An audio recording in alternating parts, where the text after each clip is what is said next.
So today, my group and I will be discussing about our final year project topic, which is about understanding the contact lens wear and care habits among youths in Singapore and their compliance. So my team members consist of Jaslyn, Sabrina, Yuhui and myself. So before we get started, I'll be giving you a background about our topic. So contact lenses have been increasingly used for vision correction and for cosmetic purposes.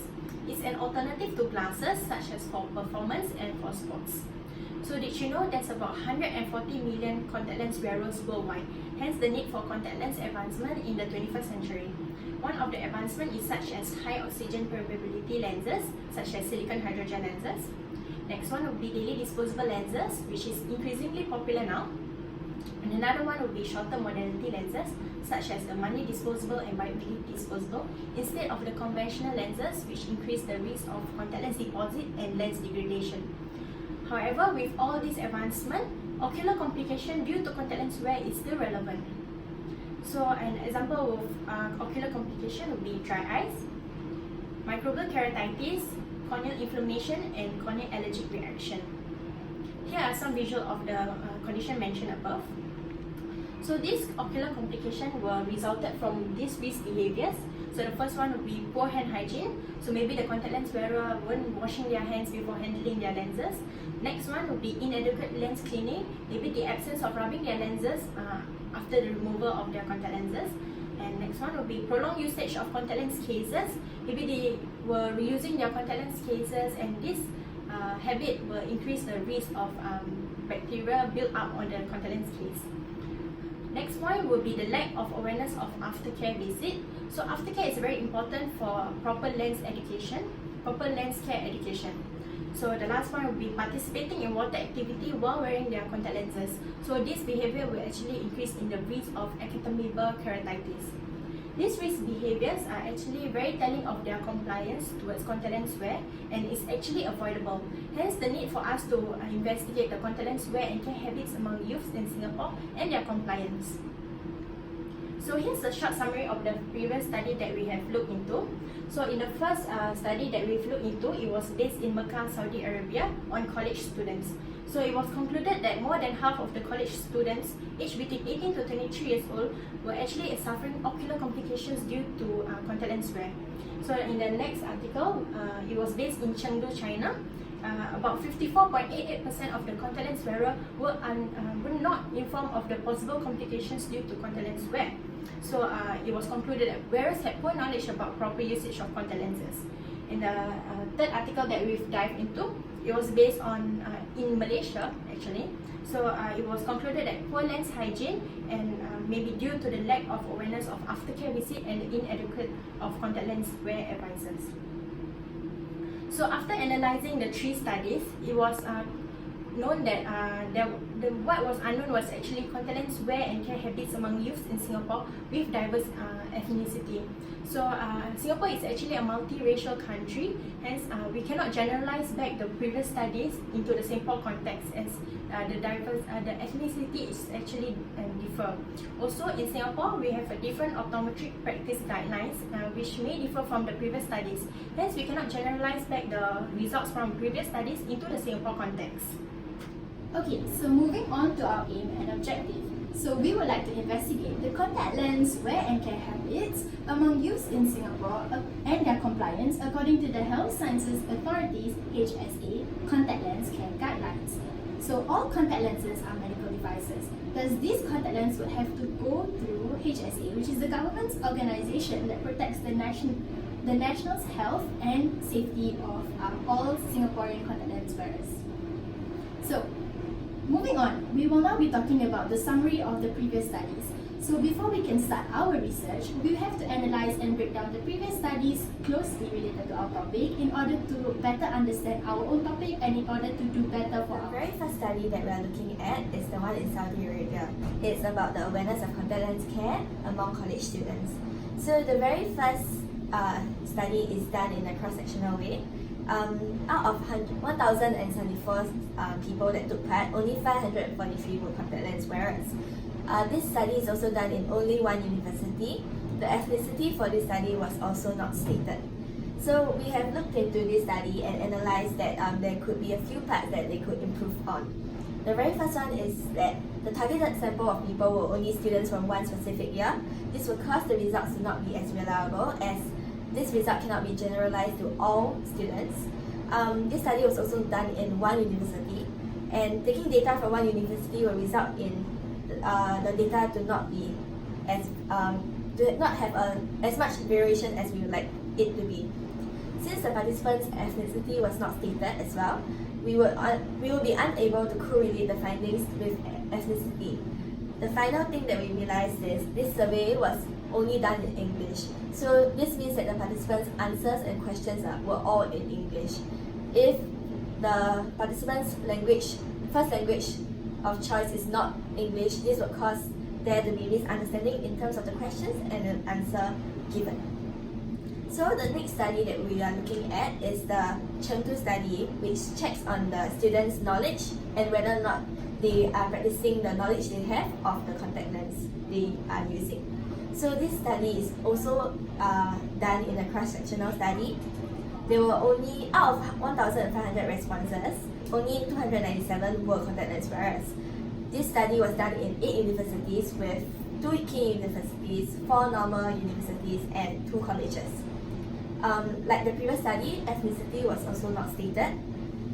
We felt that this study can improve in terms of the data confidentiality, because they did not mention how are they going to keep the subject's information confidential. Since they did not mention, subject's details will have a risk of not being protected. The final study that we're looking at is the one in Malaysia, where they check whether or not contact lens wearers have good habits. So they did not state clearly what is the study design they chose, but they mentioned that it is of a convenience sampling. There were only 100 people that took part, and this study was done in 2 shopping centres, one in Klang Valley and the other one in Sabah. The ethnicity, likewise, was not stated. We felt that this study could improve in terms of their sample size because it was too small, and this will lead to the results not being reliable. The subject's ethnicity was also not stated, so without knowing the ethnicity, we won't be able to correlate the results and findings. The final thing that we realized that could be improved is this study used a past questionnaire, which is from the Wu et al. 2010 questionnaire. Since this questionnaire was used in another country, in another area of research, we felt that there might be a chance that this questionnaire cannot be used for this current study, as the rationale and all this might be different, and the participants chosen might be different. Okay, so this is a summary of all 3 articles that we have analyzed to help improve our research. Okay, so now we'll be talking about the methods of how we're going to conduct this study. Firstly, we're going to talk about study population. So as you can recall in our title, we have the word youth in it. Basically, according to National Youth Council of Singapore, youth is defined as people who are 15 to 35 years old. So basically that is our targeted sample. Secondly, we would like to target at least 100 participants to participate in our study. Okay, so now I'll be talking about inclusion and exclusion criteria on how we're going to pick and select our participants. Basically, for inclusion criteria, we have to target people who have worn contact lenses before or are currently using contact lenses, as that is basically what our topic is about. Secondly, individuals with healthy eyes.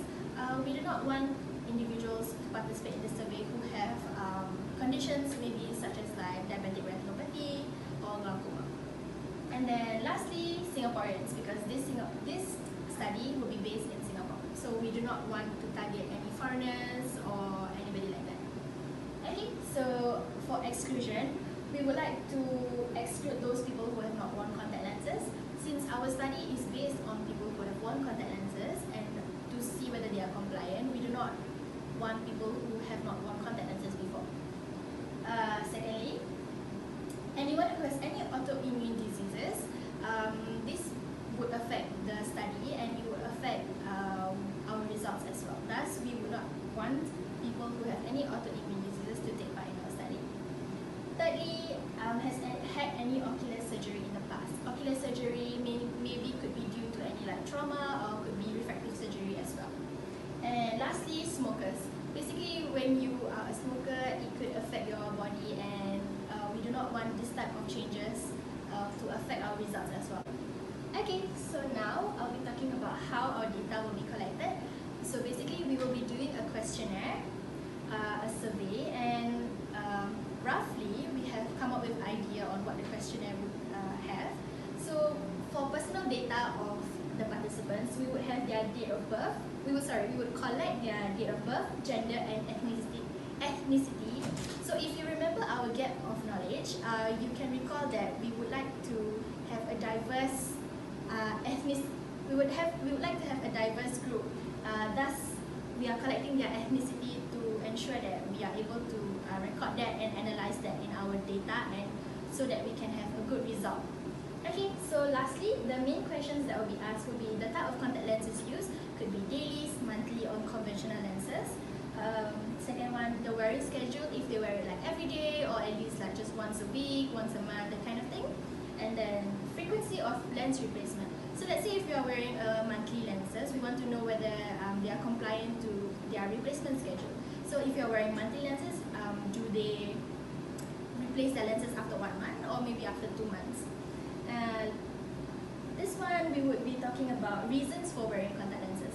So as what Nadia has talked about before, sometimes people wear lenses for cosmetic purposes and or just for as a different option to wearing glasses. Yeah, so we want to know why these people started wearing contact lenses.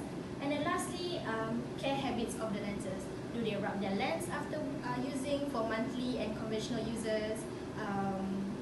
Do they store in multi-purpose solution, because maybe sometimes they might store in saline instead. So yeah, this is how we are going to conduct our study. Alright, we're moving on to statistical analysis of our proposal. So what we're going to do with the data we have collected from the questionnaire will be compiled all together and make analysis. So through that, we'll be using a software called SPSS, so Statistical Package for Social Studies. So what it's going to do to help us is calculate the mean, median, and mode of the data, and we'll categorize them in numerical and categorical. Through like that, we'll have to determine whether it's a normal or non-normal distributed graph. So through that, we'll be using the tests that are available, which is one sample t-test or one-way ANOVA, especially for non-normally distributed. To make comparison, all this comparison will be checking based on the p-value. So p-value is based on the confidential interval. So all this data will be actually compiled all together and make data reports based on pie chart, bar chart, and a table chart. Alright, so moving on, we'll be talking about the ethical consideration. Ethical consideration is actually very important when we recruit our participation. So it's based on three basic principal aspects, which is respect for person, beneficiaries, and as well as the justice. So what we're going to do is based on 8 points. Over here, firstly, we have to seek approval for our local committees, local ethnic committees before recruitment. Then upon recruit, the participant will be actually receiving informed consent based on a very adequate and as well clear information on the nature of the research in terms of the purpose as well as how the test is going to run through and how the weightings. And it's our responsibility to maximize the benefits and minimize the harm towards the participant. All participants will actually be treated fairly as well as with respect to them. Of course, those who refuse to participate, we have to ensure that the standard of care will not affect them. Lastly, participants, they have the free will to withdraw anytime they want. And of course, we will need their signature of consent as evidence before we start any research to be done. Alright, so moving on, after all of this data collected, so what are we going to do about it? The data confidentiality is actually very essential, very critical in part of the research. All the data will be actually obtained, all personal data collected from the participant will not be disclosed to any party that was not involved in the studies. So of course, all this data will be actually compiled all together in the Microsoft Excel or Word and with a password protected. And all those questionnaire hard copy will be kept in a safe place with protection too. Alright, last but not least, after my team and I actually made a discussion about this research, we actually will be raising awareness among the youth in terms of the proper lens, wear and care habits among them by taking account to their risk factors they have been doing throughout their daily routine. So aside from that, we actually will be emphasizing on the importance of aftercare visit to ensure that them our contactless wearer are actually compliant towards all this regimen. So for this test, we actually have the opportunity to work with a doctor. So this doctor actually gave us a chance to use this prototype app. This app actually will be providing a very good education of lens care, as well as we'll be keeping track of the contactless wearer wearing schedule. We'll be actually incorporating this app in our research and allows the participants to familiarize themselves with this app. However, as for today, we have very little information about this app, hence we hope to have provide you guys more details about this app in the future days. So this concludes our presentation. We'd like to thank you, Ms. Dorothy, for listening to our proposal.